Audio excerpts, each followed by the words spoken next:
अगर आप किसी भी एमएलए का, किसी भी प्रधानमंत्री का पास्ट उठाकर देखेंगे तो आप यही पाएंगे कि उन्होंने कितने कत्लेआम मचाए हैं, उन्होंने कितने रेप करे हैं। उनसे बहुत बेहतर है हमारे लीडर की एटलीस्ट वो support Umar Khalid. I support Umar Khalid, yes.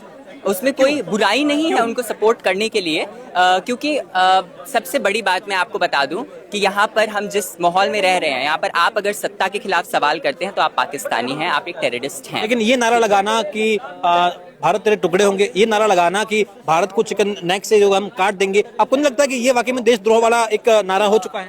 ये देशद्रोह का नारा हो सकता है। चिकन नेक क्या है, आपको पता है चिकन नेक क्या है? मुझे चिकन नेक के बारे में नहीं पता ऑनेस्टली स्पीकिंग, लेकिन मैं एक बात जरूर मानता हूँ कि हम जिस माहौल में रह रहे हैं यहाँ पर किसी को भी टेररिस्ट बताया जा सकता है। आपको पता है चिकन नेक क्या है?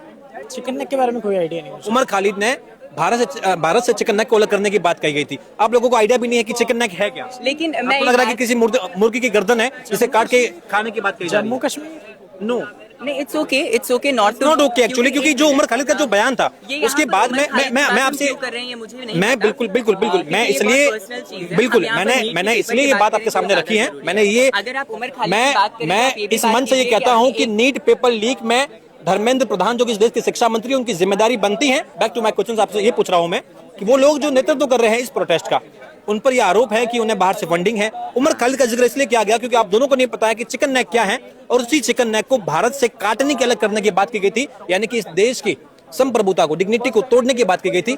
उस लोग के सपोर्ट में ये लोग हैं और आप भी कह रहे हैं कि सही है।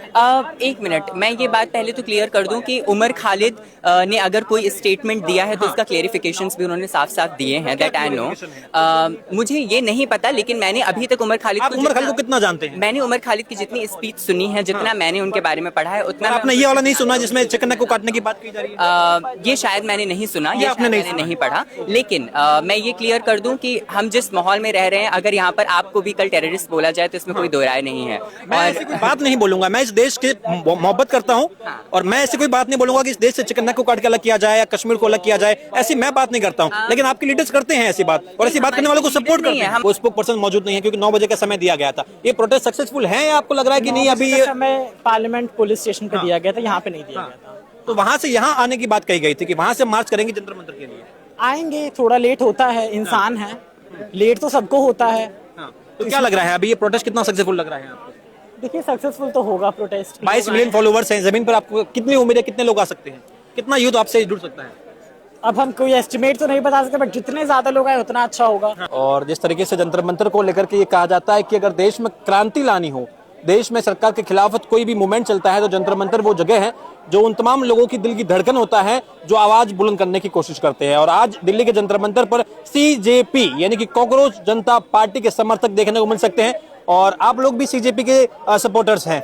हाँ जी, हम सीजेपी के सपोर्टर्स हैं। क्योंकि क्या नाम हुआ आपका? मेरा नाम हर्षद है। हर्षद, आपका क्या नाम हुआ? उज्जवल। अच्छा, तो आप सीजेपी के सपोर्टर्स हैं। जब आपको पहली बार आपने देखा सीजेपी एक ऐसा मूवमेंट सोशल मीडिया पे बड़ा ही ट्रेंड कर रहा है, तो क्या आप पहली ही बार में अट्रैक्ट हो चुके थे इस मूवमेंट के प्रति, या कुछ समय के बाद में आपने देखा, उसको थोड़ा समझा, उसके बाद में आप जो है से जुड़े हैं? जी, पहले तो मैं क्लियर कर दूं कि सीजेपी का सपोर्टर होना जरूरी नहीं है।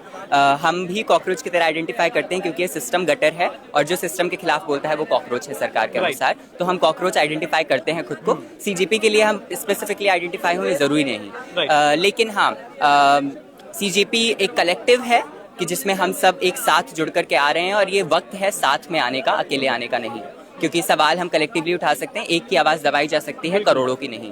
बिल्कुल। आपको लग रहा है कि तमाम बार बार ये कहा जा रहा है तो कि सीजेपी के फाउंडर ने दिल्ली गवर्नमेंट से जंतर मंतर की परमिशन लेने में थोड़ी सी जो है कहीं कहीं गलतियां की हैं, उन्हें 7 दिन पहले जो है परमिशन लेनी चाहिए थी, नहीं लेना। एंड मोमेंट में इस तरीके से क्योस क्रिएट करने की कोशिश कर रही है सीजेपी, ताकि नेपाल और बांग्लादेश वाला जो माहौल था वो भारत में देखने को मिल जाए। आप प्लीज नेपाल और बांग्लादेश से भारत को कंपेयर मत कीजिए, उस प्रोटेस्ट से भी कंपेयर मत कीजिए। आई थिंक इस प्रोटेस्ट का निचला दिखाना उसको है, अगर आप कंपेयर कर रहे हैं तो, मेरे हिसाब से। क्योंकि ये प्रोटेस्ट अपने आप में एजुकेशन के लिए है, एक बहुत जेन्युइन मांग है ये, और जिस सत्ता के खिलाफ हम सवाल कर रहे हैं वो हमें कभी प्रोटेस्ट करने की आज़ादी नहीं देगी, हमें पता है ये बात। क्योंकि आज मैं आपको बताऊं 2 महीने हो गए हैं और 2 महीने में आई थिंक मैं 4 से ज़्यादा प्रोटेस्ट में हिस्सा ले चुका हूँ।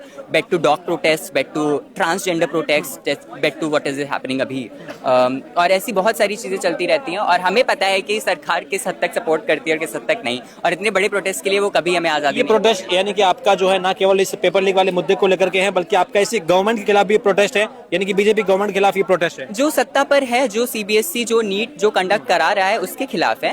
अगर ये सत्ता पे कोई और पार्टी होती तो शायद उसके खिलाफ होता, अगर उसने इस तरीके की हरकत करी होती। क्योंकि कोई भी पेपर आप 10 साल में उठाकर देख लीजिए, I think more than 85 paper have been leaked, which is very scary, you know, कि क्यों पढ़ाई करेंगे हम, क्यों इतनी मेहनत करेंगे हम, जब हमें पता है कि एंड मोमेंट पे पेपर आप लोगों ने अपना लीडर जो है वो गलत चुन लिया। आपने अभिजीत दीप्ते को अपना लीडर मान लिया है, आपने तमाम स्पोक पर्सन को अपना लीडर मान लिया है जो उमर खालिद को प्रेज कर रहे हैं, आपने उन लोगों को अपना लीडर मान लिया है जो 370 की खिलाफत करते हैं, आपने उन लोगों को अपना लीडर मान लिया है जो एक पॉलिटिकल पार्टी से ही कनेक्टेड है, आम आदमी पार्टी से ही कनेक्टेड है। तो लोग जो हैं, क्योंकि देखिए सोशल मीडिया पर जो हमें देखने को मिलता है और जमीन पर देखने को मिलता है उसमें अंतर होता है, जाहिर सी बात है। हम जो है 100% चीजों को हम जमीन पर नहीं उतार पाते हैं।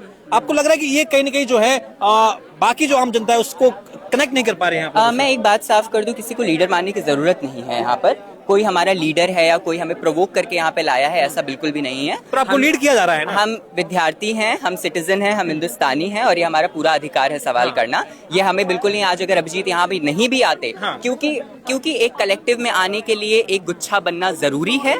इस वजह से हम यहाँ पर हैं कि हम सब एक साथ मिलकर, अगर मैं यहाँ पे अकेले प्रोटेस्ट करने आऊँ, ये यहाँ पे आप यहाँ पे अकेले प्रोटेस्ट करने आए, कोई मतलब नहीं है उसका। हम सबको एक साथ उठना पड़ेगा, हम सबको एक साथ बोलना पड़ेगा, तभी इनकलाब आएगा। आपको लग रहा है कि आपके जो स्पोक पर्सन है, डू यू सपोर्ट की आप उनकी जो विचारधारा है, क्या आप उनसे सहमत हैं? क्या आपको पता है कि किस तरीके से उनका पास रहा है और किस तरीके की जो विचारधारा है उन लोगों की है? क्या आप लोग एग्री करते हैं? बिल्कुल बिल्कुल, क्योंकि हम जिस पॉलिटिकल माहौल में रह रहे हैं, हम जिस देश में रह रहे हैं, अगर आप किसी भी एमएलए का, किसी भी प्रधानमंत्री का पास्ट उठाकर देखेंगे तो आप यही पाएंगे कि उन्होंने कितने कत्लेआम मचाए हैं, उन्होंने कितने रेप करे हैं। उनसे बहुत बेहतर है हमारे लीडर की एटलीस्ट वो सपोर्ट उमर खालिद।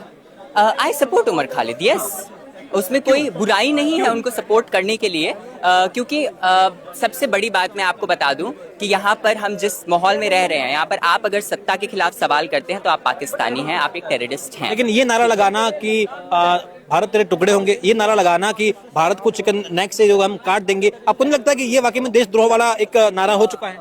ये देशद्रोह का नारा हो सकता है। चिकन नेक क्या है? आपको पता है चिकन नेक क्या है? मुझे चिकन नेक के बारे में नहीं पता ऑनेस्टली स्पीकिंग, लेकिन मैं एक बात जरूर मानता हूँ कि हम जिस माहौल में रह रहे हैं यहाँ पर किसी को भी टेररिस्ट बताया जा सकता है। आपको पता है चिकन नेक क्या है? चिकन नेक के बारे में कोई आइडिया नहीं। उमर खालिद ने भारत से चिकन नेक को अलग करने की बात कही गई थी। आप लोगों को आइडिया भी नहीं है कि चिकन नेक है क्या? लेकिन मैं लग रहा है कि किसी मुर्गी की गर्दन है जिसे काट के खाने की बात कही जा रही है। जम्मू कश्मीर नो नहीं, it's okay not okay actually, क्योंकि जो उमर खालिद का जो बयान था उसके बाद मैं आपसे मैं बिल्कुल मैं इसलिए मैंने इसलिए ये बात आपके सामने रखी है। मैंने ये अगर आप उमर खालिद की बात करें, मैं इस मंच से ये कहता हूँ कि नीट पेपर लीक में धर्मेंद्र प्रधान जो कि इस देश के शिक्षा मंत्री, उनकी जिम्मेदारी बनती है। बैक टू माय क्वेश्चन, आपसे ये पूछ रहा हूं मैं कि वो लोग जो नेतृत्व कर रहे हैं इस प्रोटेस्ट का, उन पर यह आरोप है कि उन्हें बाहर से फंडिंग है। उमर खालिद का जिक्र इसलिए किया गया क्योंकि आप दोनों को नहीं पता है कि चिकन नेक क्या है, और उसी चिकन नेक को भारत से काटने की अलग करने की बात की गई थी, यानी कि इस देश की संप्रभुता को, डिग्निटी को तोड़ने की बात की गई थी। उस लोग के सपोर्ट में ये लोग हैं और आप भी कह रहे हैं कि सही है। एक मिनट, मैं ये बात पहले तो क्लियर कर दूं कि उमर खालिद ने अगर कोई स्टेटमेंट दिया है तो उसका क्लेरिफिकेशंस भी उन्होंने साफ साफ दिए हैं, दैट आई नो। मुझे ये नहीं पता, लेकिन मैंने अभी तक उमर खालिद को कितना जानते हैं? मैंने उमर खालिद की जितनी स्पीच सुनी है, जितना मैंने उनके बारे में पढ़ा है, उतना आपने ये वाला नहीं सुना जिसमें चिकन नेक को काटने की बात की जा रही है? ये शायद मैंने नहीं सुना, ये आपने नहीं पढ़ा। लेकिन मैं ये क्लियर कर दूं कि हम जिस माहौल में रह रहे हैं, अगर यहाँ पर आपको भी कल टेररिस्ट बोला जाए तो इसमें कोई दो राय नहीं है। मैं ऐसी कोई बात नहीं बोलूंगा, मैं इस देश के मोहब्बत करता हूं और मैं ऐसी कोई बात नहीं बोलूंगा कि इस देश से चिकन नेक को काट के अलग किया जाए या कश्मीर को अलग किया जाए, ऐसी मैं बात नहीं करता हूं। लेकिन आपके लीडर्स करते हैं ऐसी बात, और ऐसी बात करने वालों को सपोर्ट करते हैं। हमारे कोई लीडर नहीं है, मैं पहले बता दूं, ये कोई लीडर वाली बात नहीं है। वैसे एक बच्चे को भी अभी टेररिस्ट बोला गया है, एक बच्चे को भी पाकिस्तानी बोला गया है। आपने कहा कि आपको नहीं पता उमर खालिद के बारे में, मैं जिन चीजों को मैं सपोर्ट करता हूँ उन चीजों के बारे में बोल सकता हूँ, मैं बता सकता हूँ, लेकिन मैं अभी ये विचारधारा ही तो है। लेकिन ये बात, ये यहाँ पर बात डाइवर्ट करने वाली चीज है कि डाइवर्ट करने वाली नहीं है। बात इसलिए महत्वपूर्ण है क्योंकि मैं भी आप ही के साथ खड़ा होकर के ये कह रहा हूं कि वाकई में इस देश के शिक्षा मंत्री को जिम्मेदारी लेनी चाहिए।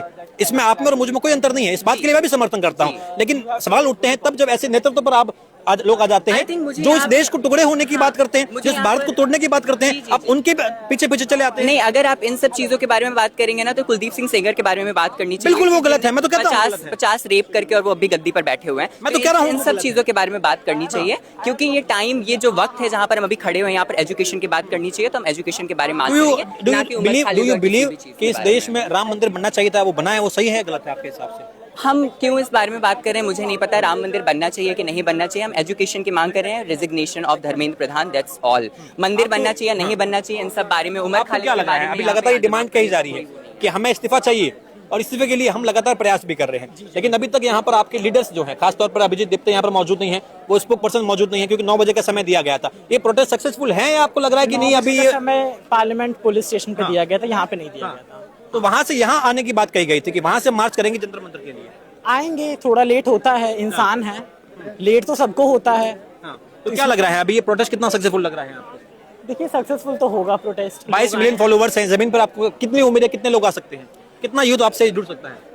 अब हम कोई एस्टिमेट तो नहीं बता सकते, बट जितने ज्यादा लोग आए उतना अच्छा होगा।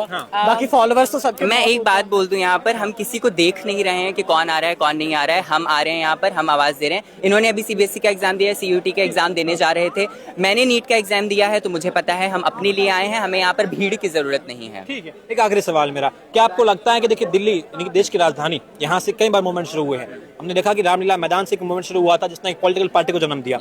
अभी कहा जा रहा है कि जो सटायर को लेकर के एक पॉलिटिकल पार्टी नहीं, माफ कीजिएगा, सीजेपी, एक ऐसी पार्टी जो कहीं न कहीं व्यंग कस रही है सरकार को, जो है सटायर के तौर पर जो है लगातार सवाल खड़े कर रही है, क्या वो कोई पॉलिटिकल रूप ले सकती है?